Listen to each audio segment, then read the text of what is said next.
भौजिए भेले बड़का जुलुम ये गौना त भगले हमारी ये भौजिए भेले बड़का जुलुम ये गौना त भगले हमारी ये ऐसनी मन छेली हम कुमार में पिया हमर हृदय के कठोर भगले हमरा वो असगर छोड़ क गेले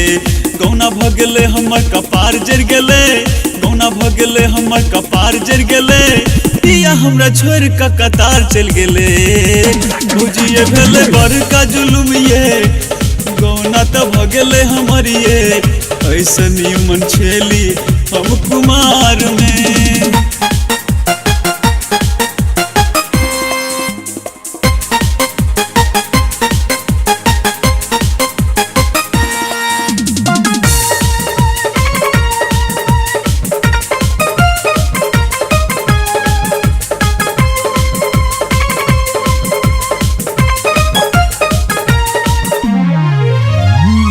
के साथ बीतल हमर किछ दिन एको रति निकने लागे हमरा ओकरा बिन पिया के साथ बीतल हमर किछ दिन एको रति निकने लागे हमरा ओकरा दिन दिन बितबेला पहाड़ भ गेले ओकरा दिन बितबेला पहाड़ भ गेले पिया हमरा छोड़ क कतार चल गेले भौजिए भेले बड़का जुलुम ये गौना त भगले हमारी ये ऐसनी मन छेली हम कुमार में ऐसनी मन छेली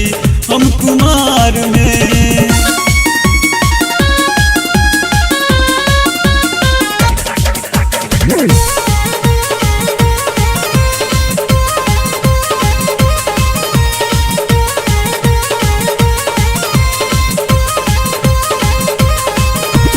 पहले जो हम बुझती भजते ये ना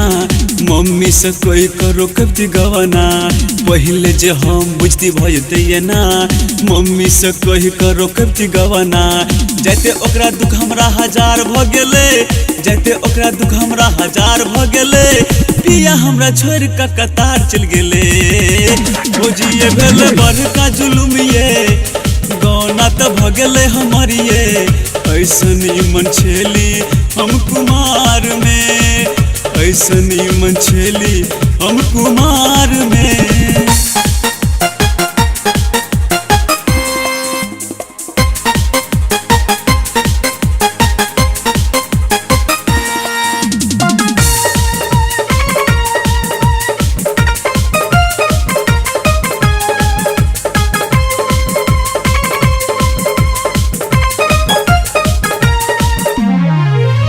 रोकली जे हम कतबो नहीं जाओ यह साल भेले मन मौजी ने बुझल हमर हाल रोकली जे हम कतबो नहीं जाओ यह साल भेले मन मौजी ने बुझल हमर हाल माथ पर हमरा दुख के भार द गेले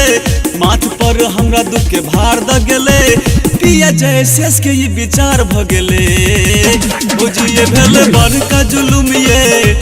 गौना त भगले हमारी ये ऐसनी मन छेली हम कुमार में ऐसनी मन छेली हम कुमार में ऐसनी मन छेली हम कुमार में।